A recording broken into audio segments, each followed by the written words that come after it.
அல்லாஹுடைய பேரருளால் புனிதமிக்க இந்த ரமலான் மாதத்தில் நபிமார்களின் வரலாறு என்ற தொடர் நிகழ்ச்சியிலே நாமெல்லாம் திரளாக குழுமியிருந்து மார்க்கத்தின் உண்மையான வரலாற்றை அறிந்து வருகிறோம். இதில் ஆரம்பமாக உலகம் எவ்வாறு படைக்கப்பட்டது என்பதை பற்றியும் நபிமார்களுடைய சில இலக்கணங்களை பற்றியும் நாம் இதுவரை அறிந்தோம். அதன் தொடர்ச்சியாக வேறு சில இலக்கணங்களை, நபிமார்கள் பற்றிய இலக்கணங்களை இன்றைய தினம் அறிந்து கொள்ளவிருக்கிறோம். நேற்றைய தினம் இறுதியாக நாம் முடிக்கும் பொழுது நபிமார்களாக இருந்தாலும் அவர்களும் சிறிய சிறிய பாவங்களில் இருந்து விடுபட்டவர்களாக இல்லை, அந்த தன்மையை அவர்களிடமிருந்து அல்லாஹ் எடுத்துவிடவில்லை. எல்லா நபிமார்களுமே உணர்ச்சி வசப்பட்டு சில சின்ன சின்ன தவறுகளை செய்திருக்கிறார்கள் என்பதற்கும் அந்த தவறுகளை அல்லாஹ் மன்னித்து விட்டான் என்பதற்கும் உரிய பல சான்றுகளை நேற்றைய தினம் இறுதியாக நாம் கூறினோம். அதன் தொடர்ச்சியாக நபிகள் நாயகம் ஸல்லல்லாஹு அலைஹி வஸல்லம் அவர்களை நாம் ஆய்வுக்கு எடுத்துக்கொண்டால் அவர்களும் கூட பல சந்தர்ப்பங்களிலே சில சின்ன சின்ன தவறுகள் செய்து அந்த தவறுகளையும் இறைவன் கண்டித்து திருத்திய வரலாறுகள் திருமறை குர்ஆனிலேயே அதிகமாக காணப்படுகிறது. அதுல ஒரு செய்திதான் நேற்றைய தினமே உங்களுக்கு சொன்னோம். நேற்றைய முந்தின நாள் சொல்லியிருக்கிறோம். அந்த குருடர் வரக்கூடிய நேரத்தில் நபிகள் நாயகம் ஸல்லல்லாஹு அலைஹி வஸல்லம் அவர்கள் கோபப்பட்டு அவருக்கு அலட்சியப்படுத்தி அவரை புறக்கணித்தார்கள் என்று சொல்லி அதை அல்லாஹ் கண்டிக்கிறான். இது தப்பு தான். இது நியாயமான காரியம் என்று யாரும் சொல்ல முடியாது. இறை தூதராக இருந்தும் இந்த சின்ன தப்பு அவர்களிடமிருந்து நிகழ்ந்திருக்கிறது. அல்லாஹ் மன்னிச்சுட்டாங்கிறது வேற விஷயம். அந்த தப்பு அவர்கள்ட்ட நிகழ்ந்திருக்கிறத பார்க்கிறோம். அதே மாதிரி நபிகள் நாயகம் ஸல்லல்லாஹு அலைஹி வஸல்லம் அவர்கள் ஒரு நல்ல நோக்கத்தில் உள்ளொன்று வைத்து வெளியொன்று பேசுற மாதிரியான ஒரு சம்பவத்தில் ஈடுபட்டாங்க. அதை அல்லாஹ் அப்படி சொல்லியே கண்டிக்கிறான். இவன் நானா சொல்லல, அல்லாஹ் அந்த வார்த்தையை சொல்லிய, இந்த வார்த்தையை சொல்ல அவனே சொல்றான். அல்லாஹ்வே சொல்லி கண்டிக்கிறான். அதாவது 33வது அத்தியாயத்தில் 37வது வசனத்தை எடுத்துக்கிட்டீங்கன்னா நபிகள் நாயகம் ஸல்லல்லாஹு அலைஹி வஸல்லம் உடைய வளர்ப்பு மகன் செய்து உங்களுக்கு எல்லாம் தெரியும். அவரை எடுத்து ஆரம்பத்தில் வளர்த்தாங்க. இஸ்லாத்துல வளர்ப்பு மகன்கிறது கிடையாது. அல்லாஹ் தடை செய்த உடனே அந்த வளர்ப்பு மகன்கிற உறவை விட்டுட்டாங்க. ஆம்பளை பிள்ளை இல்லாம போன உடனே இன்னொருத்தரை எடுத்து நபிகள் நாயகம் ஸல்லல்லாஹு அலைஹி வஸல்லம் அவர்கள் தன்னுடைய மகன் என்று வளர்த்தார்கள். அல்லாஹ் என்ன பண்ணிட்டான்னு சொன்னா, நீங்க பெற்றவர்கள் தான் உங்களுடைய மகனாக முடியுமே தவிர வேற யாருக்கும் பிறந்தவரை உங்களுடைய மகன் என்று நீங்க சொல்லக்கூடாது. மகனுக்குரிய எந்த விதமான உரிமைகளும் அவருக்கு கிடையாது, மகனுக்குரிய எந்த சட்டங்களும் கிடையாது என்று திருமறை குர்ஆன் தெளிவாக சொல்லிருச்சு. உதுஊஹும் லிஆபாயிஹிம், அவர்களை அவர்களின் தந்தையின் பெயரால் தான் நீங்கள் அழைக்க வேண்டும். நீங்க எடுத்து வளர்த்தவன உங்க மகன் சொல்லிடக்கூடாது. யாருக்கு பிறந்தானோ அவன் தான் தகப்பன் கடைசி வரைக்கும். இதை மறைச்சு எல்லாம் குழந்தைகளை வளர்க்க கூடாது. வளர்க்கிறது தப்பு இல்ல, மகன் என்று சொல்வது தப்பு. மகனுக்குரிய உரிமைகளை கொடுக்கிறது தப்பு. ஏன்னா யாரோ ஒருத்தனுக்கு எடுத்து நீங்க உங்க சொத்தெல்லாம் மகன் கொடுத்துட்டீங்கன்னா உங்க கூட பிறந்த அண்ணன் இருப்பான், உங்க தம்பி இருப்பான், உங்க சித்தப்ப பெரியப்ப இருப்பான், அவனுக்கு சொத்து போகணுமா இல்லையா? உனக்கு பிள்ளை இல்லைன்னு சொன்னா உன்னுடைய சொந்தக்காரங்களுக்கு அந்த சொத்துக்கள் போகணும். நீங்க எவனோ ஒருத்தனை எடுத்து உன் பிள்ளைன்னு வளர்க்கன்னு சொன்னா அந்த சொந்தக்காரர்கள்லாம் உனக்கு எழுதியாயிருவாங்க. நம்ம அண்ணன் இருக்கும், தம்பி இருக்கும், அண்ணன் பிள்ளை இருக்கும், தம்பி பிள்ளை இருக்கிறோம், இவன் ஒருத்தனை எடுத்து வளர்த்துக்கிட்டு பிள்ளைங்கிறான் அப்படின்னு சொல்லி நம்ம மேல கோபம் ஆயிடுவாங்க. குடும்ப ரிலேஷன்ஷிப் அறிவிட்டு போயிடும். அது ஒரு காரணம். இரண்டாவது, இன்னொருத்தனுடைய உடைமை அவனுடைய விந்துக்கு பிறந்திருக்கும் பொழுது என் மகன் சொல்வது என்பது அது ஒரு தப்பான ஒரு அர்த்தத்தை தந்துடும். இதெல்லாம் கருத்துல கொண்டு இஸ்லாம் தடுத்த பிறகு அதுக்கு முன்னாடி வரைக்கும் ஸைத் இப்னு முஹம்மது என்றுதான் அவங்க எல்லாரும் சொல்லுவாங்க. இந்த வசனம் 33, 37வது வசனம் அருள்வதற்கு முன்னாடி, சூரத்துல் அஹ்ஸாப் அருளப்படுவதற்கு முன்னாடி ஸைத பத்தி பேசும்போது எப்படி சொல்லுவாங்கன்னு கேட்டா, ஸைத் இப்னு முஹம்மது, முஹம்மதுடைய மகன் ஸைத், அப்படிதான் மக்கள் எல்லாம் பேசிட்டு இருப்பாங்க. நபிகள் நாயகத்துடைய மகன் என்று சொல்லுவார்கள். அல்லாஹ் தடுத்தவுடனே சாதாரண ஆள் ஆயிட்டார். இந்த ஸைத்ங்கிறவரை நபிகள் நாயகம் ஸல்லல்லாஹு அலைஹி வஸல்லம் வளர்த்த நேரத்தில் அவங்க மாமி மகளை ஸைனப அவருக்கு திருமணம் செஞ்சு வச்சிருந்தாங்க. ஸைதுங்கிறவருக்கு அவங்க மாமி மகள் ஸைனபை திருமணம் செஞ்சு வச்சிருந்தாங்க. இந்த ஸைதுங்கிறவர் யாருன்னு கேட்டா, அவர் ஒரு அட்ரஸ் இல்லாம ஒரு அனாதையா அரபு நாட்டுக்கு வந்தவர். அவர் ரசூல் ஸல்லல்லாஹு அலைஹி வஸல்லம் எடுத்து வளர்த்தாங்க. உயர்ந்த குலம் கிடையாது. ஜெயினபுங்கிறவங்க யாருன்னா குறைசி குலம். ரெண்டு பேருக்கு ஒரு மேட்ச் ஆகல, அந்த அம்மாவுக்கும் இவருக்கும் பிடிச்சிக்கல, சேர்ந்து வாழ்றதுக்கு முடியல, ஈகோ பிரச்சனை வருது. அவங்க கொஞ்சம் உயர்ந்த குலம்னு தன்னை நினைச்சு கொண்டிருக்கும் பொழுது இவர் யாருன்னு அட்ரஸ் இல்லாத ஆளுன்னு சொல்லும் பொழுது ஆரம்பத்தில் ஒரு மாதிரியா வண்டி ஓடினாலும் அப்புறமே பிரச்சனை ஆகி போயிடும். இந்த மாதிரி கொஞ்சம் கூட கூட ரொம்ப பெரிய வித்தியாசங்கள் இருக்குமே, ஆனால் அந்த வாழ்வு வந்து இனிக்காது, கொஞ்ச நாளைக்கு தான் வண்டி ஓடும். குறிப்பா வந்து பெண்களுடைய கொஞ்சம் கூட ஆண்கள் கொஞ்சம் குறைவா இருந்துச்சுன்னு சொன்னா படிப்பா இருக்கட்டும், வசதியா இருக்கட்டும், தகுதியா இருக்கட்டும், அது கொஞ்ச நாள்ல எல்லாம் கசந்துடும். அதனாலதான் நம்ம கீழே உள்ள தேடி பார்க்க, நீங்க பணக்காரங்களை தேடி பார்க்கறத விட உங்களோட கொஞ்சம் கீழே உள்ள வசதி, இப்போ படிப்பு வாய்ப்பு எல்லாத்துக்கும் கூட பாத்தீங்கன்னா நல்லா இருக்குமாங்க, ஒரு மனவத்து ரீதியான உள்ள அது இல்ல பிரச்சனை. அப்ப வந்து இவருக்கு பிடிக்காம போன உடனே நபிகள் நாயகர் என்ன சொல்றாருன்னு கேட்டா, நான் வந்து அந்த பெண்ணோட வாழ விரும்பல, நிம்மதியில் எனக்கு, நான் வந்து விவாகரத்து பண்ணிட போறேன் அப்படின்னு சொல்லி அவர் சொல்றாரு. நபிகள் நாயகர் ஸல்லல்லாஹு அலைஹி வஸல்லம் அவங்க பாக்குறாங்க, இது சேர்றது நல்லதே இல்லை, இவங்க ரெண்டு பேரும் சேர்ந்து வாழ்றது வந்து, ஏன்னா அவங்க பக்கத்துல பாக்குறாங்கல்ல, ரெண்டு பேருமே ஒருத்தர் சொந்தக்காராலும் ஒருத்தர் வளர்ப்பு மகனா இருந்தவர், அவங்களுடைய எல்லா டீடைல்ஸும் உங்களுக்கு தெரியும், அவங்களுக்குள்ள நடக்கிற பிரச்சனைகள், அடிக்கடி சண்டைகள் மற்றதெல்லாம் தெரிஞ்சதுனால நபிகள் நாயகம் உள்ளூர என்ன விரும்புறாங்கன்னு கேட்டா, பிரிஞ்சு விளைஞ்சிட்டா தேவை, இருக்கு போயிட்டு கணவன் மனைவி போய் தேவையில்லாம டெய்லி சண்டை பிடிச்சிட்டு இருக்கிறீங்க என்று உள்ளூர நினைக்கிறாங்க. ஆனா அவர் வந்து சொன்னோட என்ன செய்யறாங்கன்னு கேட்டா, அதை சொல்லாம அம்சிக்க அழைக்க சவுஜக்க, உன்னுடைய மனைவியோடு வைத்துக் கொள்ளப்பா, நீ அவசரப்பட்டு விவாகரத்து பண்ணிடாத என்று ரசூல் ஸல்லல்லாஹு அலைஹி வஸல்லம் சொல்றாங்க. சொல்லும் போது உளப்புறமா சொன்னாங்களா இல்ல, அவங்களே என்ன பண்ணாங்கன்னு கேட்டா உள்ளூர பிரிஞ்சிடுறது நல்லதுன்னு நினைச்சாங்க. அவங்களுக்குள்ள நடக்கிற பிரச்சனையை பார்த்துட்டு சேர்ந்து வாழ்றது சரியில்லை, பிரிகிறதா நல்லதுன்னு நினைக்கிறாங்க. இப்ப நம்ம கூட என்ன செய்வோம், நீங்க என்ன செய்வீங்க, நான் என்ன செய்வேன், உங்களுக்கு பக்கத்து வீட்டுல ஒரு குடும்பத்தில் பிரச்சனை ஆகுது, அது சண்டையை டெய்லி காதுல கேட்கறீங்க, பிரிஞ்சுட்டு போயிட வேண்டிய என்னதுக்கு சண்டை பிடிச்சிட்டு இருக்கீங்கன்னு நீங்க நினைச்சிட்டு இருப்பீங்க. அந்த இடத்துல மட்டும் பஞ்சாயத்து வரும், நீங்க என்ன செய்வீங்க, எதுக்குங்க இப்படி சேர்ந்து, அப்படிதான் நம்ம சொல்லுவோம், அப்படிங்கிற நல்லது அப்படி யாராவது சொல்லி வைக்கலாம். பிரியணும்னு தகுதி உள்ள ஆட்களா இருந்தா கூட உங்கள்கிட்ட அட்வைஸ் கேட்டா என்ன சொல்லுவீங்க, இதுக்கு அவசரப்படி கொஞ்சம் நல்லா யோசிச்சு முடிவுங்க, அவசரப்பட்டு வேணாம், நீங்க சேர்ந்து வாழ்ந்தா நல்லது, இன்னும் கொஞ்சம் ட்ரை பண்ணுங்கன்னு சொல்லுவோம். உள்ளூர பிரிஞ்சுட்டா நல்லதுன்னு நம்ம நினைக்கிறோம். இது உங்கள்கிட்ட இருக்கு, என்கிட்ட இருக்கு, எல்லா மனுஷன்ட்ட இருக்கு. இறை தூதத்தை அப்படி இருக்கக்கூடாது. இறை தூதருங்கிறத வந்து உள்ள என்ன இருக்கு அதை வெளியே இருக்கணும்.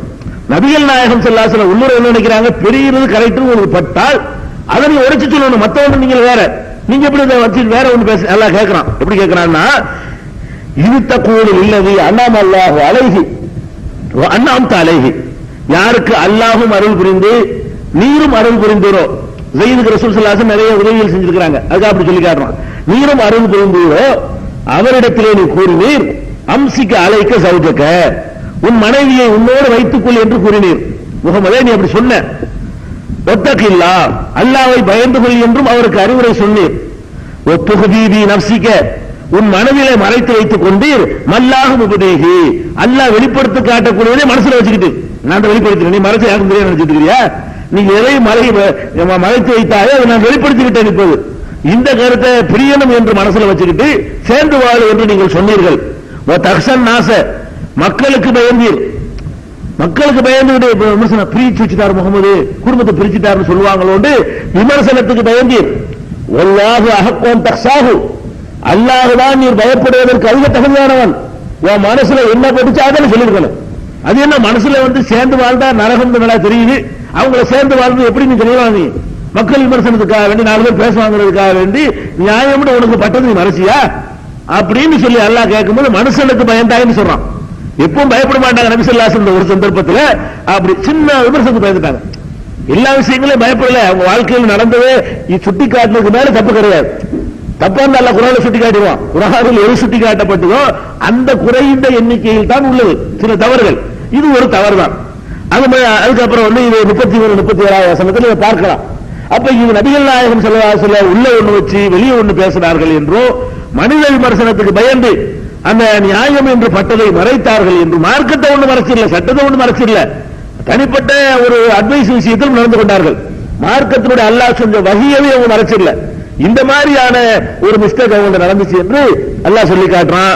மனுஷனுக்கு பயந்தாயின்னு சொல்றாங்க, பாவம் தானே, சின்ன பாவம், இது நடந்துச்சு அல்லாஹ் சொல்லி காட்டுறான். இது ஒரு சம்பவம்.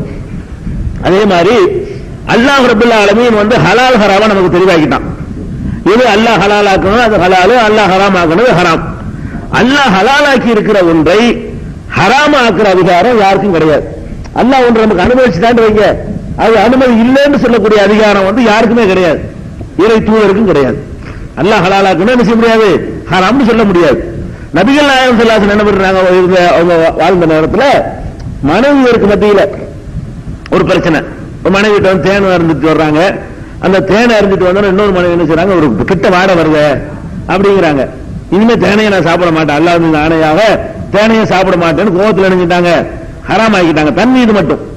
அப்போ வந்து அல்லாஹ் என்ன பண்றான்னு கேட்டா, யா அய்யுஹன் நபியே லிம துஹர்ரிமு மா அஹல்லல்லாஹு லக, அல்லாஹ் உனக்கு அனுமதித்த ஒன்றை நீ எப்படி உமக்கு ஹராமாக்கி கொண்டீர். தபுத்தகை மர்லாத் அஸ்வாஜிக, உனது மனைவியரின் திருப்தியை நாடி, உன்னுடைய மனைவியுடைய திருப்தியை நாடி நான் அனுமதிச்சதை நீ எப்படி ஹராமாக்குறது என்று அல்லாஹ் வந்து கண்டிக்கிறான். இருந்தாலும் மன்னிச்சிருக்கான். அல்லாஹ் கஃபூர் ரஹீம், அல்லாஹ் மன்னிக்கிறவன் இரக்கம் உள்ளவன். நான் மன்னிச்சுட்டு அது ஒரு விஷயம், நீ எப்படி செஞ்ச, நான் ஹலாலாக்கி இருக்கிறேன். ஒருவருக்கு ஒரு பொருள் பிடிக்கலன்னா அவர் சாப்பிடாம இருக்கலாம், ஆனா சபதம் எடுக்க கூடாது. அதாவது ஆட்டுக்கறி எல்லாம் உங்களுக்கு பிடிக்கிற நேரத்தில் தொட்டவன் இன்னும் தொட மாட்டேன், இன்னும் தொட்டு கூட பார்க்க மாட்டேன் அப்படின்னு சொன்னீங்களா குற்றம். அது சாப்பிடாம இருந்தா குற்றம் கிடையாது. அல்லாஹ் அனுமதித்த விஷயங்கள் எத்தனை விஷயம் பிடிக்காம இருக்கும். அல்லாஹ் அனுமதிச்சு அவ்வளவு எல்லாருக்கும் பிடிக்குமா? ஒருத்தருக்கு ஆடு பிடிக்காது, ஒருத்தர் மாடு பிடிக்காது, ஒருத்தர் மீன் பிடிக்காது, ஒருத்தர் கோழி பிடிக்காது, பிடிக்காது திங்காம இருக்கலாம், குற்றம் கிடையாது. ஆனா எப்படி திங்காம இருக்கக்கூடாது, சபதம் எடுத்துக்கொண்டு இனிமே தொட மாட்டேன், இனிமே மீன் கை வைக்க மாட்டேன் பாருங்க அப்படின்னு ஏதோ ஒரு காரணம் அது கூடாது. உங்களுக்கு விருப்பம் உள்ளதா இருந்து ஏதோ ஒரு காரணத்துக்காக ஹராமாக்கி கொள்வதற்கு பாருங்க, அதுக்கு விருப்பம் இல்லாட்டி தவிர்த்துக் கொள்ளலாம். இது தப்பு. இது நபிகள் நாயகம் ஸல்லல்லாஹு அலைஹி வஸல்லம் வந்து அல்லாஹ் ஹலாலாக்கி இருக்கும் போது பொண்டாட்டிக்க வேண்டி இருக்கிறத வந்து நான் தவிர்த்துக்கிறேன்னு சொல்லணுங்க. அல்லாஹ் ஹலாலாக்கி இருந்தா நான் சாப்பிடுறேன், வாசம் வந்து வந்துட்டு போகுது, இது அல்லாஹ் ஹலாலாக்குன்னு கெட்ட வாசம் பரவாயில்ல. தேன் சாப்பிடுறது அல்லாஹ் வந்து சிவான்னு சொல்லி காட்டுக்கிறான், உனக்காக நான் மாத்திக்கிற முடியாது என்று அவங்க சொல்லி இருக்கணும். அது அல்லாஹ் ரப்பல் ஆலமீன் என்ன செய்யறான், லிம துஹர்ரிமு மா அஹல்லல்லாஹு லக தப்தகி மர்லாத் அஸ்வாஜிக வல்லாஹு கஃபூர் ரஹீம். 66வது அத்தியாயத்துல முதல் வசனமே இதுதான். முதல் வசனம் 66வது சூறாவுல ஃபர்ஸ்ட் வசனமாக இந்த சம்பவம் இடம்பெற்றிருக்கிற காட்சியை பார்க்கிறோம். அதே மாதிரி நபிகள் நாயகம் ஸல்லல்லாஹு அலைஹி வஸல்லம் அவர்கள் வந்து சில நேரங்கள்ல நமக்கு வந்து பிரச்சாரம் பண்ணிட்டே இருக்கிறாங்க. பிரச்சாரம் பண்ணும் பொழுது ஒரு எதிர்ப்பு எல்லாம் வருது, பலவிதமான எதிர்ப்பு வருது, பலவிதமான விமர்சனங்கள் வருது. ஒரு நாள் இல்லாட்டி ஒரு நாள் என்ன நினைப்போம்னா, இதுக்கு தேவையில்லாத வேலை எனக்கு வரும், யார் பிரச்சாரம் பண்ற யாருக்கும் வரும். ஒரு நேரத்தில் எப்போ வந்து செஞ்சுட்டு இருக்க மாட்டோம். ஒரு நேரத்தில் என்ன வரேன், தேவையில்லாத வேலை நமக்கு வேற பார்த்துட்டு இருக்கலாம் போல இருக்கு அப்படிங்கிற மாதிரியான ஒரு எண்ணம் நமக்கு வரும் இல்லையா, எல்லாருக்குமே வரும். ஒரு நேரத்தில் டக்குனு சைத்தானோட அவங்க சைத்தான தூக்கி போட்டு மறுபடியும் வந்து நார்மலுக்கு வந்துடுவோம். இது மாதிரி ரசூல் ஸல்லல்லாஹு அலைஹி வஸல்லம் நல்லா சொல்லி காட்டுறான். இந்த மாதிரி விமர்சனத்தை பார்த்துவிட்டு விட்டுட்டா பரவாயில்லை யார் நினைச்சிருக்கிறா, நான் நினைச்சா பரவாயில்லைங்க யார் நினைக்கிறா, அல்லாஹ்வுடைய தூதர் நினைச்சாங்கன்னு அல்லாஹ் சொல்லி காட்டுறான். இது நான் இட்டு கட்டி சொல்லல, அல்லாஹ் ரப்பல் ஆலமீன் குர்ஆன்ல சொல்றான். அதாவது 11வது அத்தியாயத்துல ஹூத் என்ற அத்தியாயத்துல 12வது வசனத்தில் இதை பார்க்கலாம். அதுல எல்லாம் என்ன சொல்லி காட்டுறான்னா, ஃபல அல்லக தாரிக்கும் பாலமா யூஹா இலைக்க, உமக்கு அறிவிக்கப்படுகிற வகையில் இறை செய்தியில் தூது செய்தியில் சிலவற்றை நீர் விட்டுவிட பார்க்கிறேன். அதாவது நிறைய விஷயங்களுக்கு சொல்லாம இருந்தலாம் போல இருக்க என்று நீ வந்து விட்டுவிட முயற்சிக்கிறேன். ஒலாய்க்கும் பிஹி சதுருக்க, உம்முடைய உள்ளம் ஒரு நெருக்கடிக்கு உள்ளா இருக்கிறது. எதுக்காக நெருக்கடிக்கு உள்ளா இருந்துச்சுன்னு சொன்னா, ஐயக்கூழு லவ்லா உன்சில அலைஹி கன்சுனி, இவருக்கு ஒரு புதையல் இறக்கப்பட வேண்டாமா, அவ ஜாஅமாக மலக்கும், இவரோட ஒரு மலக்கு வர வேண்டாமா என்று அவர்கள் விமர்சிக்கிற காரணத்தினால், என்னடா இப்படி கேட்கிறாங்க, போனா அல்லாஹ்வுடைய தூதர்னா மலக்கு கொண்டு வாங்குறாங்க, அல்லாஹ்வுடைய தூதர்னா புதையல் இறக்கி காட்டுங்கிறாங்க, இது என்ன தேவையில்லாத நமக்கு என்ன தேவையா, நமக்கு இது பேசாம சீது கேட்க மாட்டேன் என்று நீர் என்ன செஞ்சிரு, மன நெருக்கடிக்கு உள்ளாகி அறிவிக்கப்பட்ட செய்தியை நீ விட்டுவிட பார்த்தீர், விட்டுவிடக்கூடும் அப்படின்னு சொல்லிட்டு அல்லாஹ் சொல்லி காட்டுறான். அதை விட்டுறாத, இன்னமா அந்த நபீர், நீ எச்சரிக்கிற ஆள் தான், உன்னை அல்லாஹ்ட்ட கேட்கிற உன்ட்ட கேட்கிறாங்க, இதுக்கு நீ கலந்துடாத. அற்புதத்தை கொண்டு வர்றதும் அத்தாட்சி இறக்குறதும் புதைகளை இறக்குறதும் மலக்கு வர்றதும் அல்லாஹ்வுடைய டியூட்டி. அது உங்ககிட்ட அல்லாஹ்வுடைய வேலையை கேட்கிறான், நீ கண்டுக்கிறாத, நீ எச்சரிக்கிற ஆள் தான், மன நெருக்கடிக்கு உள்ளாகாத அப்படின்னு சொல்லி மன நெருக்கடிக்கு உள்ளானார்கள் என்று அல்லாஹ் சொல்லி காட்டிட்டு அப்படி ஆகக்கூடாது என்று வரைவுரை சொல்றான். டக்குன்னு மன நெருக்கடி வரும், அதுக்காக ஒதுங்கிட மாட்டாங்க. அப்படி வரலன்னா மனுஷன் இல்லைங்க, மனித தன்மையில எதுவும் எடுபடவில்லைங்கிறது அதெல்லாம் சொல்றோம்.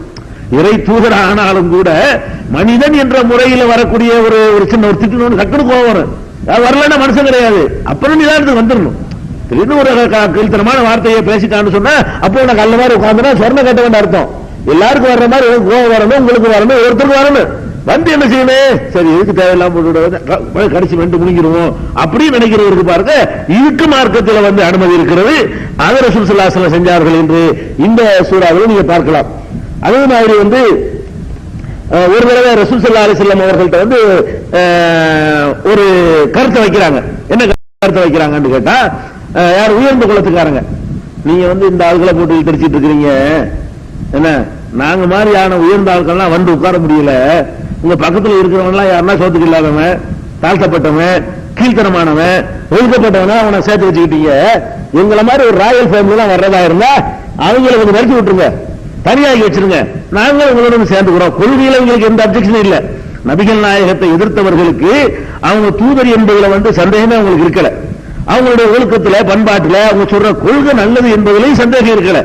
அவங்களுக்கு இருந்ததெல்லாம் ஈக பிரச்சனை தான். இவனுக்கு பக்கத்தில் நம்ம நம்மள்ட்ட அடிமையா இருக்கிறவனே நம்மளை எஜமான உண்ணாக்குறாரு, முதலாளியே தொழிலாளி சமமாக்குறாரு என்றாலும் எந்த விதமான ஏற்றதாலும் இல்லைங்கிறாரு. அதான் அவங்களுக்கு இருந்த ஒரே கோபம்.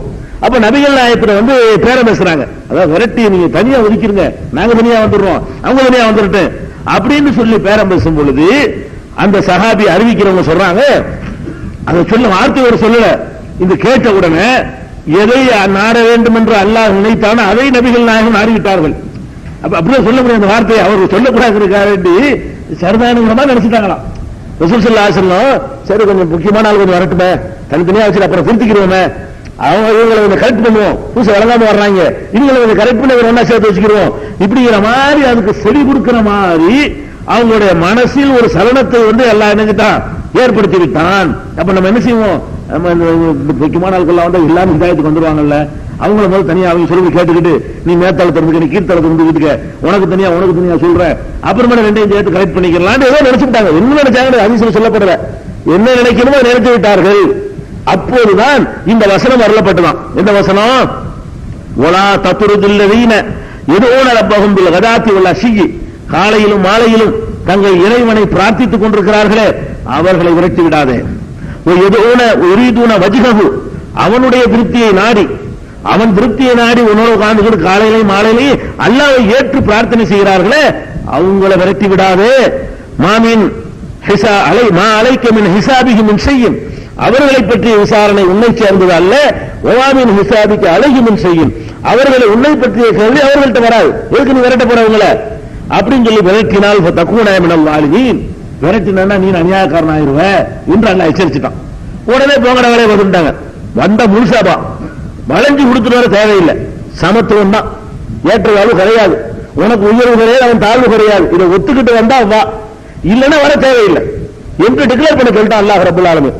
ஒரு சின்ன ஒரு சலனப்பட்டுக்கிட்டு நபிகள் நாயகம் ஸல்லல்லாஹு அலைஹி வஸல்லம் அவர்கள் அவங்களை வச்சு விட்டாங்க, இவங்களை விரட்டல, போயிட்டு வாங்கப்பா உங்களுக்கான வளையல முடியாது, இந்த சபையில உட்கார்ந்தா உட்காரு, உனக்கு தனி சபையெல்லாம் பண்ண முடியாது என்று உடனடியாக எடுத்து அமுல்படுத்திடல. நினைச்ச உடனே அல்லாஹ் வந்து கண்டிச்சிடறான். இதெல்லாம் வந்து ரெண்டு விஷயம் இருக்கு, நபி மனுஷன் தெரியுது, இது அல்லாஹ்வுடைய செய்திதான் தெரிஞ்சு பாருங்க. தன்னை தானே கண்டிச்சுக்கிறாரா, தன்னை தானே மனுஷனுக்கு பயந்தாடி சொல்லிக்கிறாரா, அவர் உண்டாக்கலன்னு வருது. இந்த குர்ஆனுடைய வசனங்கள் வந்து முகமது நபி சொந்தமா கற்பனை பண்ணியிருந்தா அவரையே கண்டித்துக் கொள்ள மாட்டார், கடுமையான வார்த்தைகளை கொண்டெல்லாம். அது இறை வார்த்தை, இறைவன் கண்டனம் வந்தவன மக்கள்கிட்ட அறிவிச்சுட்டு அல்லாஹ் இதை கண்டிச்சுட்டான், நான் தப்பிடுமே செய்ய மாட்டேன், சமத்துவம் தான் சொல்லிவிட்டாங்க. இது வந்து நீங்க எங்க பார்க்கலாம்னு கேட்டா, அதாவது 6:52 நீங்க பார்க்கலாம். அதே மாதிரி வந்து இது சம்பந்தமா விரிவான ஒரு ஆர்டிகிள் கூட இந்த சம்பந்தமா வரக்கூடிய அல்முபீன் மாத இதழ்ல விரிவா இந்த சம்பவத்தை விழாவாரிய விலைக்கு தகுந்த காரணங்களோட என்னென்ன சந்தர்ப்பங்கள் விலைக்கு இருக்கணும், அதில் பார்த்துக்கிற வேண்டியதான். இதே மாதிரியான கருத்தை வந்து 20:131 ஹதீஸ்லயும் பார்க்கலாம். அது மாதிரி விஷயங்கள் இருக்கிறது. அப்ப இதெல்லாம் நபிகள் நாயகம் ஸல்லல்லாஹு அலைஹி வஸல்லம் அவர்களும் மனிதராகத்தான் இருந்தாங்க அப்படிங்கிறது. இன்னும் சொல்ல போனா இன்னொரு வசனத்துல 9வது அத்தியாயத்துல 117வது வசனத்துல அல்லாஹ் சொல்லி காட்டுகிறான், லகத் தாபல்லாஹு அலா நபி, அல்லாஹ் இந்த நபியை மன்னித்து விட்டான், ஒரு முஹாஜிரீன முஹாஜிர்களையும் மன்னித்து விட்டான், ஒரு அன்சார் இல்லவி நத்தபோஹு சாத்தில் உஸ்ரா, கஷ்டமான நேரத்தில் இவரை பின்பற்றினார்களே அந்த அன்சார்களையும் முஹாஜிர்களையும் அல்லாஹ் மன்னித்து விட்டான் என்று சொல்லி நபிகள் நாயகம் ஸல்லல்லாஹு அலைஹி தபூக் யுத்தத்துல நபிகள் நாயகம் ஸல்லல்லாஹு அலைஹி வஸல்லம் அவர்களையும் முஹாஜிர்களையும் அன்சார்களையும் நான் மன்னித்து விட்டேன் அப்படின்னு அல்லாஹ் சொல்றான். இது என்னத்தை செஞ்சாங்க, என்னத்துக்கு மன்னிப்புன்னு வழங்கல. அந்த தபூக் யுத்தத்துடைய சந்தர்ப்பத்தில் நபிகள் நாயகம் ஸல்லல்லாஹு அலைஹி வஸல்லம் ஏதோ நினைச்சிட்டாங்களா, முஹாஜிர்கள் என்னமோ நினைச்சாங்களா, அது எந்த தொடர்ல சொல்றான்னு கேட்டா, ஒரு 3 பேர் போருக்கு போக மாட்டாங்க, இந்த காபு மாலிக்கு மாதிரியான ஆளுக்கு வந்து என்ன செய்வாங்க, அந்த கஷ்டமான நேரத்தில் போருக்கு போக சொல்லும் பொழுது, நாளைக்கு போய்க்கிறோம் நம்மகிட்ட ஒட்டகம் குதிரை எல்லாம் இருக்குல்ல, முதல் அவங்க போகட்டும், அடுத்த நாள் போய் சேர்ந்துக்கிறோம் இருப்பாங்க. அடுத்த நாள் போக முடியாது, அடுத்த நாள் போக முடியாது, அடுத்த நாள் வேலை வந்துடும். கடைசியில போருக்கு திரும்பி வர்ற வரைக்கும் இவங்க போக மாட்டாங்க. அவர்களை நபிகள் நாயகம் ஸல்லல்லாஹு அலைஹி வஸல்லம் ஒதுக்கி வச்சிருவாங்க. சமூகத்தில் இருந்து பகிஷ்காரம் பண்ணிடுவாங்க. பகிஷ்காரம் பண்ணி யாரும் அவங்கள்ட்ட பேசக்கூடாது, எந்த உரை வச்சுக்கிற கூடாது அப்படிங்கிற மாதிரி ஒதுக்கி வச்சிருவாங்க. அந்த 3 பேரையும், அந்த 3 பேரையும் மன்னித்து விட்டான்னு சொல்ற வசனத்தின் வச்சு வரும். நல்லா கவனிக்கணும். அந்த 3 பேர் தப்பையும் அல்லாஹ் மன்னித்து விட்டான், நபியையும் மன்னித்து விட்டான், முஹாஜிர்களையும் மன்னித்து. ஒருவேளை இவங்க ஒதுக்கி வச்சத கூட அல்லாஹ் தப்பா எடுத்துக்கலாம். எதுக்கு ஒரு தப்பு செஞ்சாலும் நீ யார் ஒதுக்கி வைக்க, நீ யாரு தப்பு செஞ்சாலும் நான்ல பனிஷ்மெண்ட் கொடுக்கணும், சமூகத்திலிருந்து ஒதுக்கி வைக்கிற நீ யாரு என்பதற்காக கூட அந்த மன்னிப்பு இருக்கலாம். எல்லாரும் சேர்ந்தா ஒதுக்குனாங்க. ரசூல் ஸல்லல்லாஹு அலைஹி வஸல்லம் பேசல, முஹாஜிர்களும் பேசல, அன்சார்களும் பேசல, எந்த பொருட்கள் வாங்கலும் பண்ணல, கஷ்டமான நேரத்தில் எல்லாம் செஞ்சாங்க. அப்போ ஒரு மனிதனை வந்து தப்பு செஞ்சுட்டான்னா அதுக்கு விஷயம் என்ன சேர்ந்தது? நீங்க வந்து முடிவு எடுத்துக்கிட்டு அதான் இருக்குன்னு நான் நினைக்கிறேன். அது தெளிவாக தஃசீர்கள்லயோ ஹதீஸ்களிலும் சொல்லப்படல. ஆனால் அந்த சொல்லிட்டு வரும்போது அல்லாஹ் நபியை மன்னித்து விட்டான், முஹாஜிர்களை மன்னித்து விட்டான், அன்சார்களை மன்னித்து விட்டான், அந்த 3 பேரை மன்னித்து விட்டான். அது ஒரு வரிசையா. அந்த 3 பேர் செஞ்சு தப்பு தான், அதையும் நான் மன்னிச்சுட்டேன். அவங்கள்ட்ட நீங்க நடந்துகிட்டு தப்பு தான், அதை நான் செய்யணும். தப்புக்கு அங்க தண்டனை கொடுப்பேன், இங்க சோதனை கொடுப்பேன். நீங்க யார் பனிஷ்மெண்ட் கொடுக்குறது? உலகத்துல துன்யாவுடைய கிரிமினல் அரசியல் சட்டங்கள்ல நீ தண்டனை கொடுக்கலாம், திரும்ப கையை வெட்டலாம்.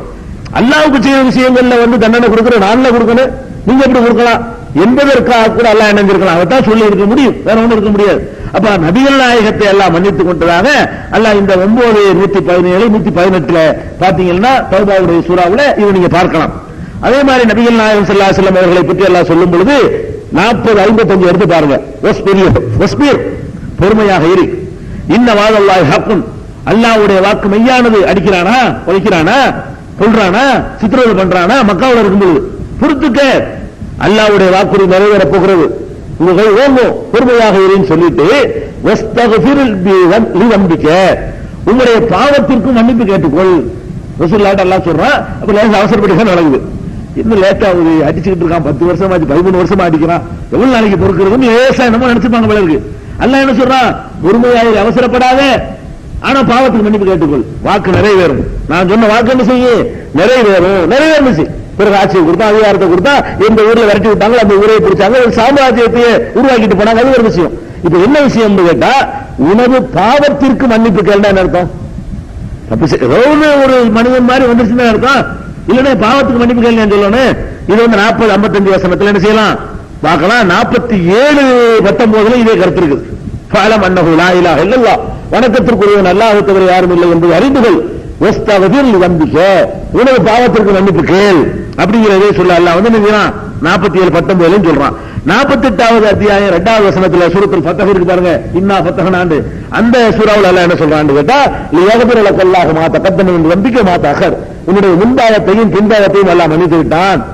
தப்பு செய்வீங்க, ஆனா நினைச்சிருவேன், நான் மன்னிச்சிருவேன் அப்படிங்கிற மாதிரி அல்லாஹ் சொல்லி காட்டுவதை நான் பார்க்கிறோம். அதே மாதிரி நீங்க இதாஜா நஸ்ருல்லாஹின்னு சூரா இருக்கு, சூரத்துல் நஸ்ர், 110வது சூரா. அதுல என்ன வரும்னு கேட்டா, ஃபஸப்பிஹ் பிஹம்தி ரப்பிக வஸ்தக்ஃபிருஹு இன்னஹு கான தவ்வாபா. ஃபஸப்பிஹ் பிஹம்தி ரப்பிக, உமது இறைவனுடைய புகழை போற்றி துதிப்பீராக, வஸ்தக்ஃபிருஹு, அவனிடத்திலே பாவ மன்னிப்பு தேடுவீராக, அவன் பாவத்தை மன்னிப்பவனாக இருக்கிறான். பாவ மன்னிப்பு தடுச்சிடறான். எப்ப தடுச்சிடறான்? இதாஜா நஸ்ருல்லாஹி வல் ஃபத்ஹ், அல்லாஹ்வுடைய வெற்றியும் அல்லாஹ்வுடைய உதவியும் வரும் பொழுது பாவ மன்னிப்பு தடுக்க. ஏன் இப்படி சொல்ல சொல்றான்னு கேட்டா, இந்த வெற்றி உதவி எல்லாம் வரக்கூடிய நேரத்தில் டக்குன்னு மனுஷன் செஞ்சிருவான். அவன் அறியாமலேயே ஒரு 10,000 பேர் எங்களுக்கு பின்னாடி வந்தாங்கன்னு வைங்களேன், எங்கிட்ட சேர்த்தா வந்துருவான். அப்படி சொல்றோம் இல்லையா, நமக்கு பின்னாடி 3 பேர் இருக்காங்க, அதை சேர்த்தா வந்துருவாங்க அந்த இடத்துல. அப்ப அந்த மாதிரி பெரிய கூட்டம் வைங்க, அப்படி இப்படி சேர்த்தாவும் நுழைவான். அது மாதிரி ரசூலுல்லாஹ் வந்துட்டாங்க அர்த்தம் இல்ல. ரசூல் ஸல்லல்லாஹு அலைஹி வஸல்லம் என்ன சொல்றான்னு கேட்டா, வெற்றியும் உதவியும் வரும் பொழுது அல்லாஹ்ட்ட மன்னிப்பு தெரிவு, இந்த மாதிரி வந்துடக்கூடாது அப்படிங்கிற ஒரு வசனத்தின் மூலமாக அல்லாஹ் சொல்லி காட்டுறான். இதெல்லாம் எதுக்கு சொல்றேன்னு கேட்டா, நபிமார்களை வந்து மட்டப்படுத்துறதுக்கு இல்ல. நபிமார்கள் வந்து அவங்களுடைய இயல்பு மனிதத்தன்மையில் தான் இருந்தார்கள். அவங்களுடைய எந்த தவறு அவர்கள்ட்ட ஏற்பட்டிருந்தாலும் அல்லாஹ் மன்னித்து விட்டான் என்பது வேற, அவங்களுடைய எந்த தப்புக்கும் கேள்வி இல்லைங்கிறது வேற, பனிஷ்மெண்ட் இல்லைங்கிறது வேற. ஆனால் அவர்கள் சில தவறுகள் செய்வார்கள், இறைவன் சுட்டிக்கா. எதுக்கு அப்படி செய்யறாங்கன்னு கேட்டா, நபிகள் நாயகம் சொல்லிவிட்டாங்க, குல்லு பனி ஆதம ஹத்தாவும், ஆதமுக்கு பிறந்துட்டாலே தப்பு செய்யறவன் தான்.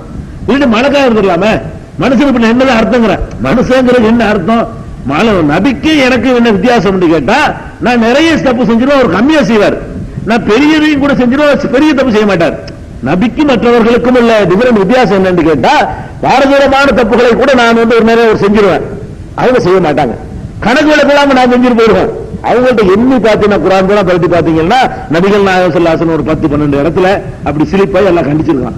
நீங்க எல்லாம் கரெக்டா இருந்தா அர்த்தம், தப்பா இருந்தது எல்லாம் கண்டிச்சிருவான்ல. குரான்ல மத்த நபி விட்டுருங்க, நபிகள் நாயகம் ஸல்லல்லாஹு அலைஹி வஸல்லத்துக்கு எதை அல்லாஹ் விமர்சனம் பண்றானோ அது மாதிரி எடுத்துக்கிறோம். இன்னொரு சம்பவத்தை எடுத்துக்கலாம்.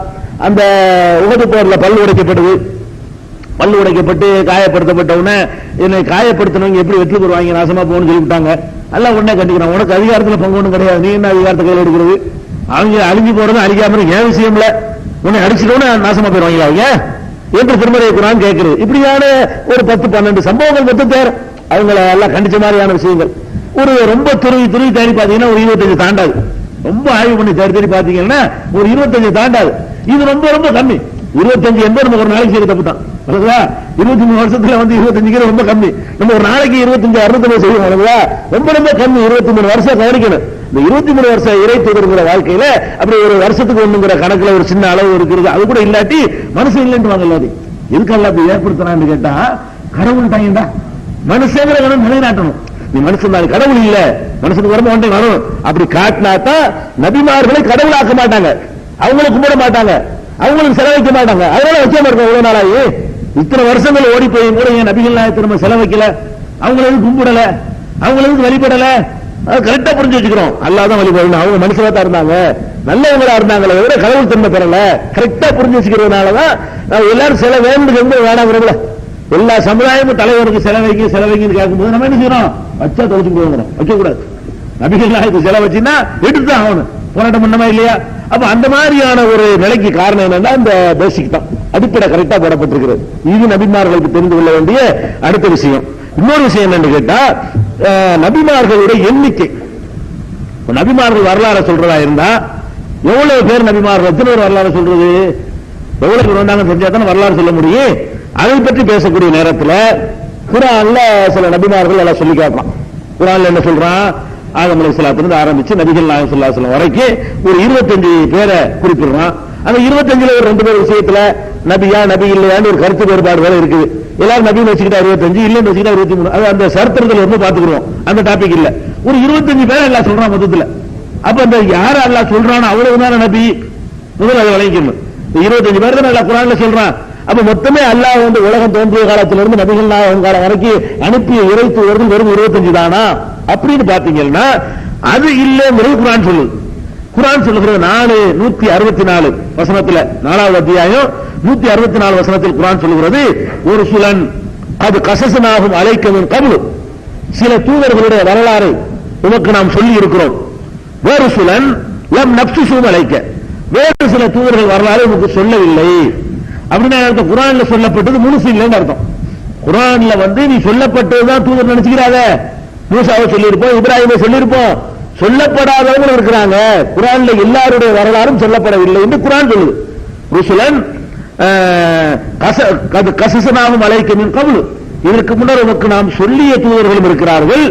ஒரு சுழலம் நப்சுசும் அலைக்க, அவர்களை பற்றி நாம் சொல்லாத தூதர்களும் இருக்கிறார்கள், உனக்கு சொல்லவில்லை, வந்திருக்காங்கன்னு சொல்றதை தவிர பட்டியல் பேர் போட்டு சொல்லப்படவில்லை. 464 சொல்லி காட்டுறான். அதே மாதிரி 40வது அத்தியாயத்துல 78வது வசனத்துல அல்லாஹ் சொல்லி காட்டுகிறான், உலகல் அரசல்னா ருசுலம் மின் கபலிக்க, உனக்கு முன்னல் பல தூதர்களை நாம் அனுப்பினோம், ஏராளமான தூதர்களை அனுப்பினோம். மின்ஹும் மன் கசஸ்னா அலைக்க, உனக்கு நாம் அவர்களுடைய வரலாறை சிலரை வரலாறை சொல்லி இருக்கிறோம். மின்ஹும் மல்லம் நக்சுஸ் அலைக்க, சிலர் வரலாறு உனக்கு சொல்லாமல் இருக்கிறோம். கொஞ்சம் வரலாறு தான் உனக்கு சொல்லியிருக்கமே தவிர சொல்லாத வரலாறு இருக்குது என்று திருமறை குர்ஆன்ல 40வது அத்தியாயத்துல 78வது வசனத்துல எல்லாம் சொல்லி காட்டுறான். அப்ப என்ன நம்ம விளங்கிக்கணும் கேட்டா, ஃபர்ஸ்ட் விளங்க வேண்டியது நபிமார்களுடைய எண்ணிக்கை 25 மட்டுமல்ல, குர்ஆனில் கூறப்பட்ட நபிமார்கள் 25 என்று சொல்லலாம். பெயர் கூறப்பட்ட நபிமார்கள், பெயர் சொல்லப்படாமல் எவ்வளவோ நபிமார்களை அல்லாஹ் அனுப்பினார். அவ்வளவு பேரையும் சொன்னோம்னா பல வால்யூம் ஆயிரும். சும்மா பாடம் படிப்பினைக்காக இப்படி தொட்டு எல்லாம் காட்டுறானே தவிர எல்லாரும் பேரையும் சொல்லிட்டு இருக்க முடியாது, சொன்னா யூஸ் இல்லை. அதனால அல்லாஹ் குறைச்சிக்கிட்டான். இப்படி முதல் விளைக்கணும். அப்ப அது எவ்வளவு பேர் இருப்பாங்க? இப்ப 25 சொல்லியாச்சு, சொல்லாது எத்தனை அப்படின்னு பாத்தீங்கன்னா, உங்களுக்கு பரவலா எந்த ஆளுக்கு பயான் பண்ணாலும் எந்த ஒரு சொற்பொழிவு கேட்டாலும் இவங்க சொல்லிடுவாங்க, என்ன 1,24,000 நபிமார்கள். ரொம்ப பரவலான ஒரு செய்தி இது. எந்த பயானு சும்மா யாரும் இதுகளுக்கு தெரியல, யார் பேசாலும் செய்வாங்க, 1,24,000 நபிமார்கள் உலகத்துக்கு அல்ல அனுப்புனா அப்படின்னு சொல்லுவாங்க. இந்த 1,24,000 நபிமார்கள் அல்ல அனுப்புனான் என்பதற்கு சான்றுகள் இருக்குதான்னு கேட்டா சில ஹதீசுகள் இருக்கிறது, இல்லைன்னு சொல்ல முடியாது. அந்த ஹதீசுகள் அதை சொல்லக்கூடிய அறிவிக்கக்கூடியவர்கள் நேர்மையற்றவர்கள் என்ற காரணத்தினால் ஹதீஸ்களை அறிஞர்களால் நிராகரிக்கப்பட்டது. எந்த ஹதீஸ்களை நிபுணர்களும் இது சரியான ஆதாரப்பூர்வமான செய்தி என்று சொல்லவே இல்லை, நிராகரிக்கப்பட்ட செய்திகள் தான் இருக்கின்றன.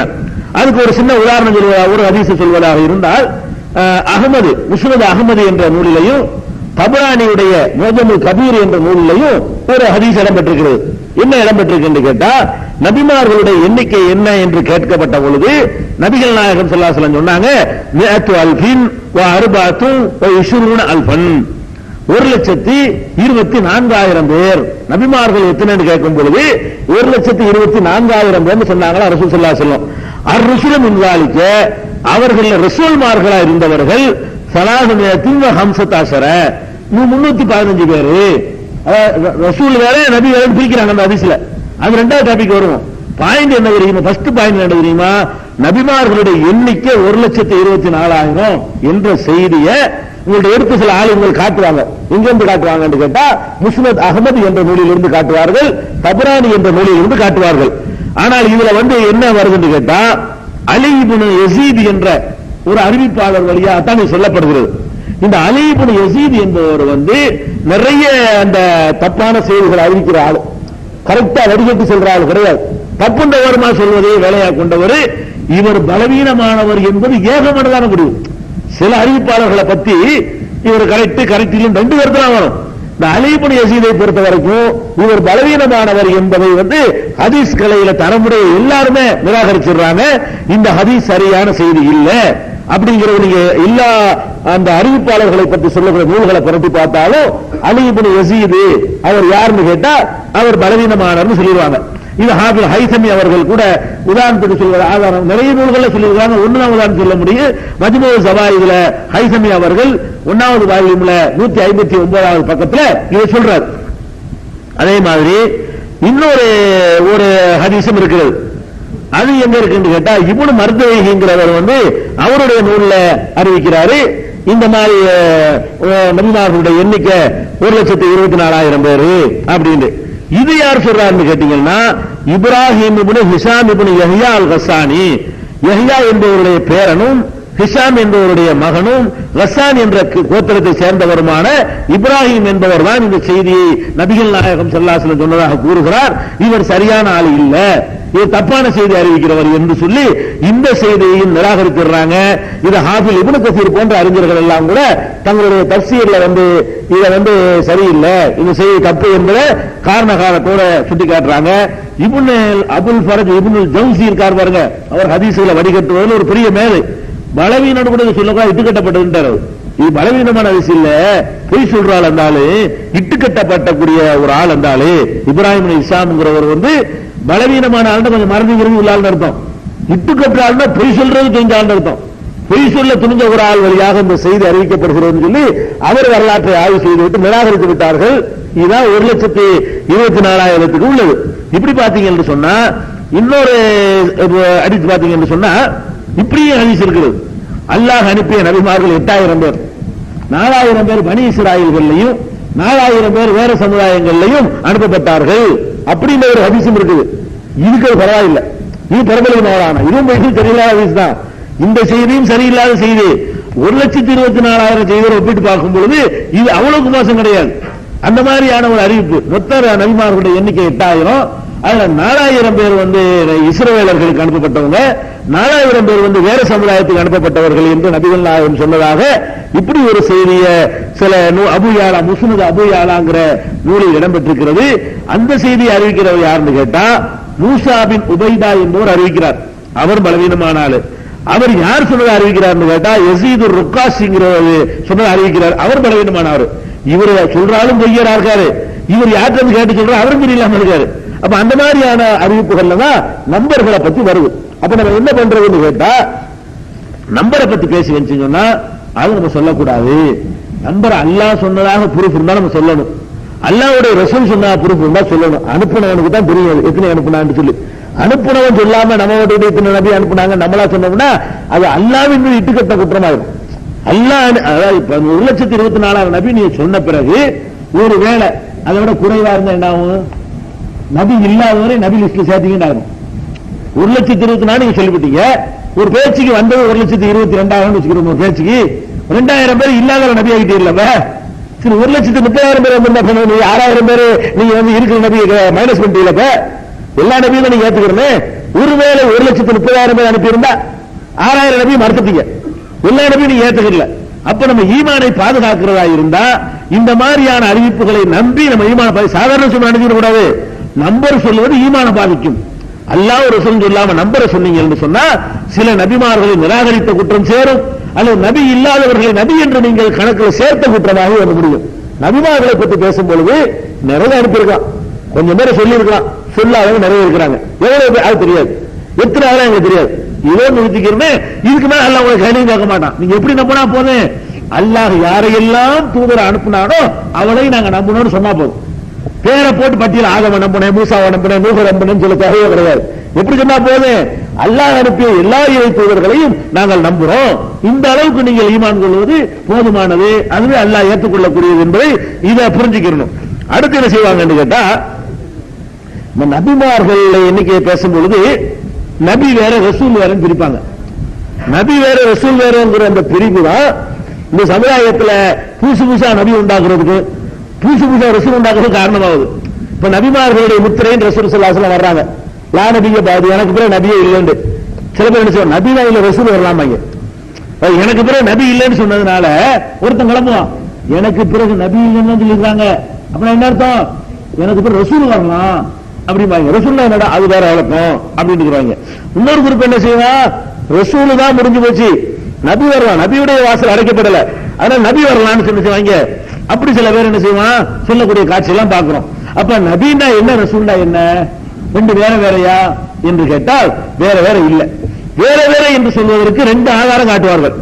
என்ன ஆதாரம் காட்டுவார்கள்னா, நான் ஏற்கனவே ஒரு ஹதீஸ் சொன்னேன், அதாவது 1,24,000 நபிமார்கள் 315 ரசூல்மார்கள் அதை காட்டுவாங்க. 1,00,000 நபி 1,24,000 ரசூல் 315 பிரிக்கிறாங்க. ரசூல் ஸல்லல்லாஹு அலைஹி வஸல்லம் ரசூல்ங்கிற கிரேட் கூடினவர். அவங்க என்ன வியாக்கியானம் சொல்லுவாங்கன்னா, ரசூல்னா கிரேட் கூடினவரா, நபின்னு சொன்னா சைடு சப்போர்ட். அது அல்லாஹ்ட்ட இருந்து வேதத்தை வாங்கிடுவாரு, வாங்கினவன நீ அங்க போ, நீ இங்க போ, இவர் நபி, நேரடியா வாங்குறவர் ரசூலாம். இப்படின்னு வியாக்கியானம் பண்ணிக்கிட்டு 315 ரசூல்மார்கள் அவங்களுடைய அசிஸ்டன்ட்களா வந்தவங்க நபியா, அது 1,24,000 வியாக்கியானம் கொடுப்பாங்க, வியாக்கியானம் கொடுக்கக்கூடிய ஆட்கள். ஆனா அதுல என்ன தப்பு வருதுன்னு கேட்டா, இந்த ஹதீஸே தப்புன்னு ஆயிடுச்சு. 1,24,000 ஹதீஸை அடிபட்டு போகும்போது அலி இப்னு யஸீத் என்பவர் தான் அதை அறிவிக்கிறார் என்னும் பொழுது, அவர் வந்து தவறான தகவல் அறிவிக்கக்கூடிய சொல்லும் பொழுது அந்த ஆதாரம் அடிபட்டு போயிடுது. அடுத்து என்னன்னு கேட்டா, சஹீஹுல் புகாரியில வரக்கூடிய ஒரு ஹதீஸை வந்து ஆதாரமா காட்டுவாங்க. ஹதீஸ் இருக்கிற வாசகம், அதுக்கு அவங்க விளங்கின விளக்கம் தப்பு. என்ன ஹதீஸ் இருக்குன்னு கேட்டா, மர்ம நாள்ல போய் எல்லாரும் நிப்பாட்டப்பட்டவன எல்லாம் மகசர்ல நிக்கும் பொழுது எல்லாருமே நப்சி நப்சின்னு சொல்லி பண்ணுவாங்க, தெரியும் உங்களுக்கு. அப்ப என்ன செய்வாங்கன்னா, ஆதம் அலைஹிஸ்ஸலாம் எல்லாரும் போவாங்க, நீங்க தான் எங்க பாப்பா, நீங்க தான் எங்க தந்தை, நீங்க தான் எங்களை காப்பாற்றணும், உங்க குடும்ப தாங்க இல்லையே, அல்லாஹ் எங்களுக்காக கொஞ்சம் சிபாரிசு பண்ணுங்க அப்படின்னு ஆதம் அலைஹிஸ்ஸலாம் போவாங்க. அவர் என்ன பண்ணிடுவாரு, பாப்பா நான் ஒரு தப்பு செஞ்சுக்கல, கோபமா இறக்கி விட்டுட்டான், நாம என்ன பேசுறது அப்படின்னு சொல்லிட்டு எல்லா பாக்கியத்தையும் எனக்கு தந்தான், இந்த ஒரு விஷயத்துல என்னை கட்டுப்படுத்திக்கிற முடியாம போயிட்டேன், சிலிப்பாகி போயிட்டேன், நம்மளை விட்டுருப்பான்னு அவர் சொல்லிடுவாராம். இப்படியே ஒருத்தரே போவாங்க. அப்ப நூஹ் நபிட்ட போவாங்கன்னு வரும்பொழுது அதான் பாயிண்ட். இந்த அந்த சம்பவத்தில் விரிவா போக வேண்டியதில்லை. நூஹ் நபிட்ட அந்த கூட்டம் வருவார்கள், மக்கள்லாம் முறையிடுவார்களாம். அப்ப இந்த மக்கள் சொல்லுவாங்களாம், நீங்க தானே பூமியில அனுப்பப்பட்ட முதல் தூதர், பூமியில அனுப்பப்பட்ட முதல் தூதர் அவ்வளவு ரசூல் நீங்க தானே அப்படின்னு சொல்லுவாங்களாம். அப்ப இந்த ஹதீஸ் என்ன செய்வாங்க, நூஹ்ல இருந்தா ரசூலுங்கிறது ஆரம்பிக்குது. அப்ப ஆதம் அலைஹிஸ்ஸலாம் யாரு, அது நூஹ் தானே, அவர் ரசூல் நபிதான். இப்ப நபிங்க ஒரு சின்ன அளவுல ஒரு சின்ன ஏடு, ஒரு 40 நோட்டு மாதிரி கொடுத்தா நபி, ஒரு 10 நோட்டு கொடுத்தா ரசூல், இப்படி மாதிரி வியாக்கியானம் கொடுக்குறது. அப்ப ரசூலுங்கிறவர் நிறைய விஷயங்கள் அவருக்கு கொடுக்கப்படும், நபிங்கிற கம்மியா இருக்கு. இப்ப பாருங்க, மறுமை நாள்ல மகசர்ல போயிட்டு நம்ம எல்லாருமே என்ன சொல்லுவோம், நூஹ் நபிட்ட போய் நீங்க தானே முதல் தூதர்னு சொல்லுவோம் அப்படிங்கிற மாதிரி இந்த ஹதீஸை வைத்துக் கொண்டு, அப்ப நூஹ் நபி முதல் தூதர் என்று சொன்னால் அதுக்கு முந்தைய எல்லா தூதர் அனுப்பலையா? அனுப்பி இருக்கிறான், வழிகாட்டுக்கு ஆளுக்கு அனுப்பி இருக்கிறான். அப்ப அவரை நபினா சொல்லணும். இவரை தூதர்னு சொல்ற காரணத்தினால, ஃபர்ஸ்ட் தூதர்னு சொல்றதுனால அப்படிதான் எடுத்துக்கொள்ளணும்னு சொல்லி சுத்தி வளைத்துக் கொண்டு ஒரு வியாக்கியானம் சொல்லுவாங்க. அந்த ஹதீஸுடைய வாசகத்தை வைத்துக் கொண்டீங்கன்னா அந்த மாதிரி அந்த கருத்து கொள்ள இயலாது. பூமியில் அனுப்பப்பட்ட தூதர் அங்க வரல. எப்படி வருதுன்னா, யா நூஹு நூஹே இன்னக அந்த அவ்வளவு ருசுலி இலா அஹ்லில் அர்தி, பூமியில் உள்ள அனைவருக்கும் அனுப்பப்பட்ட முதல் தூதர் நீதான். அதுக்கு முன்னாடி எல்லாம் முழுசா தூதர் அனுப்பல. 2 பேர் தான் உலக தூதர். ஒன்னு நபிகள் நாயகம் ஸல்லல்லாஹு அலைஹி வஸல்லம், ஒன்னு நூஹ் நபி. பாக்கி எல்லாருமே ஒரு கோத்திரம், ஒரு கிளை. அதனால உலகத்தை எல்லாம் அழிச்சான். நூஹ் நபி காலத்துல அவர் சமுதாயம் மொத்த உலகமா இருந்த காரணத்தினாலதான் வெள்ள பிரளயத்தை ஏற்படுத்தி மழை அளவுக்கு ஏற்படுத்தி அவர் சமுதாயமா இல்லாத வேற யாரும் அவங்க அழிக்க கூடாதுல்ல, எல்லாரையும் அழிச்சான்ல.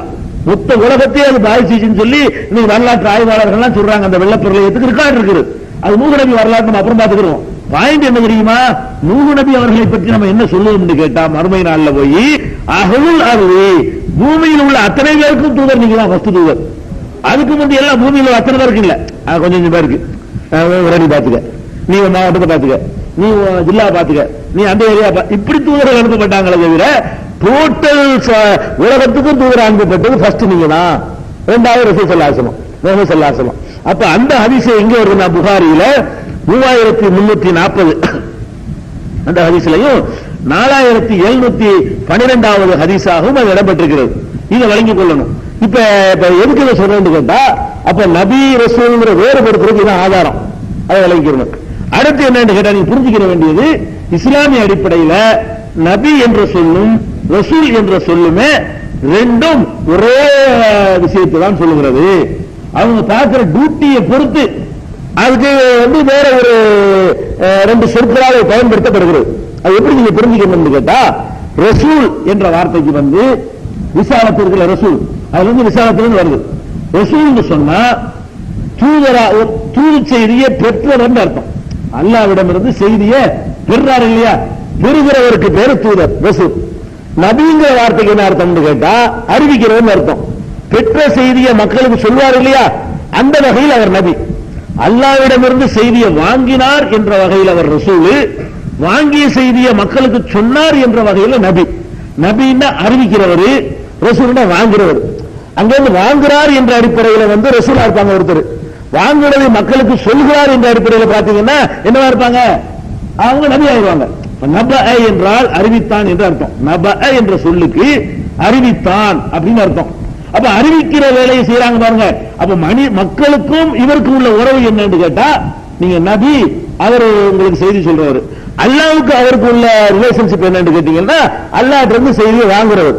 இதுதான் நபி ரசூலுக்கு உள்ளது. நபின்னு அவரை சொல்லலாம், ரெண்டும் ஒண்ணு தான் பாத்தீங்கன்னா. அதாவது ரெண்டும் பின்னி பிணைஞ்சு பாத்தீங்கன்னு சொன்னா, அல்லாஹ்ட்ட இருந்து வாங்கினா சொல்லத்தான் செய்யணும். ரசூலா ஒருத்தர் இருந்தாருன்னு சொன்னா, அல்லாஹ்ட்ட இருந்து செய்தியை வாங்கிட்டு நான் யாருக்கும் சொல்ல மாட்டேன்னு இருக்க முடியுமா? அல்லாஹ்ட்ட இருந்து எப்ப செய்தியை வாங்கி ரசூல் ஆயிட்டாரோ அடுத்த நேரம் நபியாவும் ஆகிடுவார், சொல்லித்தாவாரு. நபியா இருக்கிற அறிவிக்கிறார்னு வச்சுக்கணும். அறிவிச்சாருன்னா கையில மடியில போட்டு வாங்கிதான் அறிவிக்கணும். அறிவிக்கிறார்னு சொன்னாலே என்ன அர்த்தம், வாங்கிதான் அறிவித்தான்னு அர்த்தம். அப்ப நபின்னு சொன்னா அதுக்குள்ள ரசூல் அடங்கிக் கொள்ளும். ரசூல் என்று சொன்னால் நபிங்கிற 2 டியூட்டியை பொறுத்து ஒரு ஆளுக்கு உள்ள பெயர் தான் அது. இப்ப நான் இருக்கிறேன், எனக்கு ஒரு அண்ணன் இருக்காரு, ஒரு தம்பி இருக்காருன்னு வைங்களேன். அப்ப நான் என்னை அண்ணன்னு சொல்லலாம், தம்பின்னு சொல்லலாம். கவனிக்கிற விதத்து, என்னுடைய அண்ணனை கவனித்து நான் தம்பி, என் தம்பியை கவனித்து நான் அண்ணன். அப்படித்தானே? எனக்கு அண்ணன் ஒருத்தர் தம்பி ஒருத்தர் இருந்தார் சொன்னா என்னை எப்படி என்ன சொல்லலாம், என்ன அண்ணன் சொல்லிக்கலாம், தம்பி சொல்லிக்கலாம். எப்படி அவர் சொல்றோம், முரணா இருக்குன்னு கூடாது. அட அண்ணன் என்ன, இவனுக்கு அண்ணன், அவனுக்கு தம்பி யோசிக்காது. அப்ப அவனுக்கு தம்பி இவனுக்கு அண்ணங்கிறது குழப்பமா 2 வெவ்வேறையா? இந்த மாதிரியான ஒரு அடிப்படையில் உள்ள சொல்ல வச்சுக்கிட்டு தான் விளையாண்டு ஒருத்தன் புது ரசூல் வந்துட்டாருங்களா, ஒருத்தன் இன்னொருத்தர் புது நபி வந்துட்டாருங்களா, புதுசா உண்டாக்குறாங்க நபிகள் நாயகத்துக்கு பிறகு. இந்த மாதிரி ஒரு கிறுக்குத்தனம் பண்றாங்க. இதை நீங்க புரிஞ்சுக்கிறது என்னன்னு கேட்டா, ஒரு சாரார் என்ன சொல்லுவாங்கன்னு கேட்டா, அவங்களோட வாதத்தை முதல்ல வச்சிடறேன். ரசூல் என்று சொன்னால் அவருக்கு வேதம் வரும், தனி ஒரு ஷரியத்து வரும். நபி என்று சொன்னால் அந்த ரசூலுடைய வேதத்தை வைத்துக் கொண்டு அடுத்தடுத்து ஒரு போதிச்சுக்கிட்டே இருப்பாரு. உதாரணத்துக்கு என்னை வந்து ரசூல் ஆகிட்டான்னு அல்ல, உதாரணத்துக்கு தான், ரசூல் கிடையாது, முடிஞ்சு போச்சு, புரிஞ்சுக்கிறதுக்காக வேண்டி எனக்கு ஒரு வேகத்தை வந்து நான் மூட்டை போயிடுறேன்.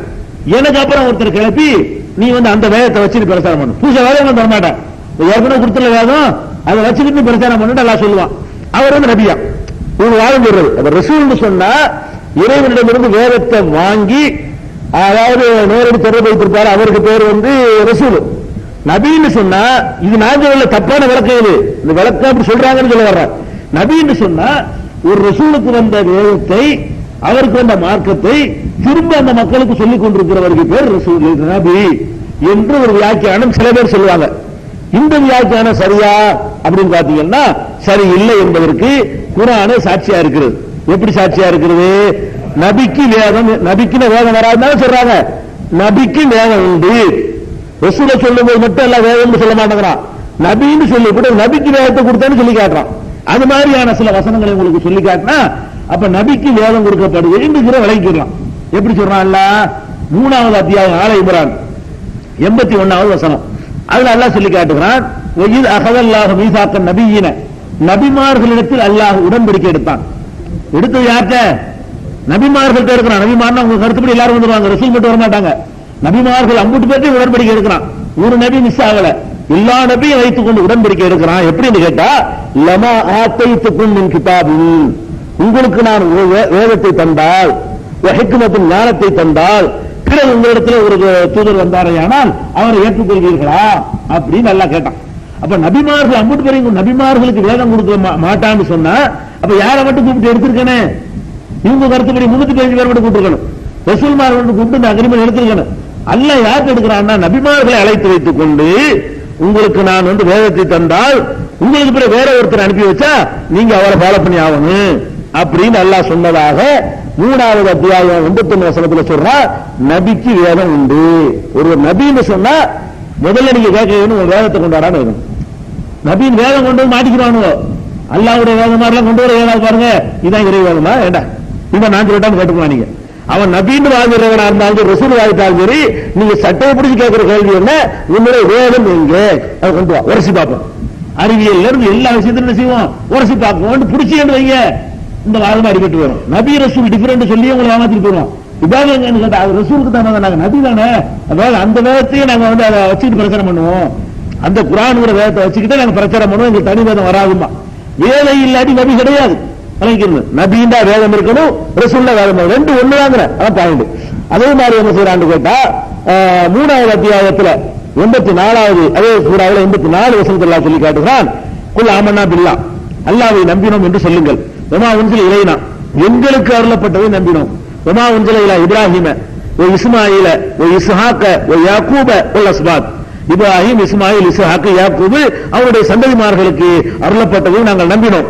வமா ஊத்திய மூசா வ ஈசா, மூசாவுக்கும் ஈசாவுக்கும் அல்லாஹ் கொடுத்தானே அந்த வேதத்தை நம்பினோம். வமா ஊத்திய நபியூன மின் ரப்பிஹிம், தங்கள் இறைவனிடமிருந்து நபிமார்கள் பெற்றார்களே அதையும் நாங்கள் நம்புகிறோம். நபிமார்களுக்கு வேதம் கொடுத்தாங்க, அல்லாஹ் நபிமார்கள் இறைவனிடமிருந்து பெற்றார்களே அந்த வேதங்களை எல்லாம் நாங்கள் நம்புகிறோம் என்று சொல்லுங்கள். அப்ப நபிக்கு என்ன உண்டு? வேதம் உண்டு என்று சொல்லி 3வது அத்தியாயம் 84வது வசனத்தில் இருக்கிறது. இதே கருத்து 2வது அத்தியாயம் 136வது வசனத்திலும் இருக்கிறது.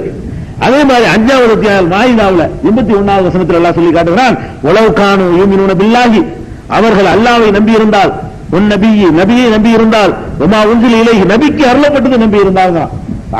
அருள்வது ரசூலுக்கு தான் சொன்னா ரசூலை சொல்லிட்டு அல்லாஹ் சொல்லியிருப்பான், ரசூலுக்கு அருளப்பட்டது, நபிக்கு அருளப்பட்டது என்ற வார்த்தையை சொல்றான். 5:81 சொல்லி காட்டுகிறான். ஈசா அலைஹிஸ்ஸலாம் வந்து பிறந்தவங்க பேசினாங்கல்ல, எப்படி பேசினாங்க? ஆத்தானியல் கிதாப், எனக்கு வேதத்தை கொடுத்து வச்சாரு, நபியாக்கி விட்டான். ரசூலாக வேதத்தை கொடுத்து, நபிக்கு தான் வேதம் வராது இல்லப்பா, அவர் நபியாக்கி விட்டு வேதத்தை கொடுத்தாங்கிறான். ஆத்தானியல் கிதாப், எனக்கு வேதத்தை கொடுத்து வச்சாரன் நபியாக ஆக்கி விட்டான் என்று 19வது அத்தியாயத்தில் 30வது வசனத்தில் அல்லாஹ் சொல்லி காட்டுகிறான். அதே மாதிரி 2வது அத்தியாயத்தில் 213வது வசனத்தில் அல்லாஹ் சொல்லுகிறான், கானன்னாசு உம்மத்தன் வாஹிதா, மக்கள் எல்லாம் ஒரே சமுதாயமாக இருந்தார்கள்.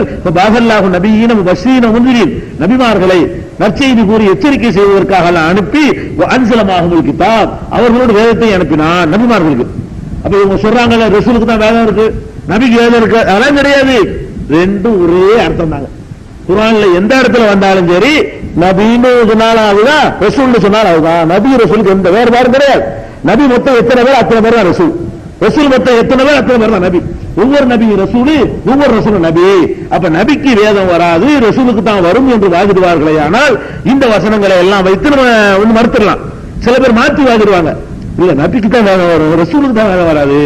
இதை வச்சு காட்டினவன நபின்னா வேதம் வரும், ரசூல்லா அவர் கொஞ்சம் கிரேடு குறைஞ்சவர் அப்படின்னு வாதிடுவார்களே. ஆனால் ரசூலுக்கு தான் வேதம் நான் தனியா காட்டுவேன், அதனால காட்டுவேன். ரசூலுக்கு வேதம் தனி மார்க்கம், நபிக்கு ரசூலுக்கு மார்க்கம் இல்லைன்னாங்கன்னா அதுக்கும் காட்டுவேன். நபிக்கு சனி மார்க்கம் இருக்குன்னு காட்டுவேன், ரசூலுக்கும் தனி மார்க்கம் இருக்குன்னு குர்ஆன்ல நம்ம சொல்லுவோம். அதுகளை விளங்கிக்கிட்டீங்கன்னா தான் இந்த நான் நபி நீ நபி எவனும் கிளம்ப முடியாது. நபின்னா முதல் கேட்க வேண்டிய கேள்வி வேதம் எங்க, வேதம் இல்லைன்னா போய் சொல்றாங்க இருக்கும். வேதத்தை கொண்டா வேதத்தை பார்த்து கண்டுபிடிச்சிடலாம், அவ யாருக்கு சொல்லிவிடலாம். வேதத்தை கொண்டு அது போட்டாங்கன்னா இதை நபிய, இதை என்ன நபி, இதோடு நான் அழகான காட்டவான்னு கட்டுப்பிடலாம். அப்ப இந்த ஒரு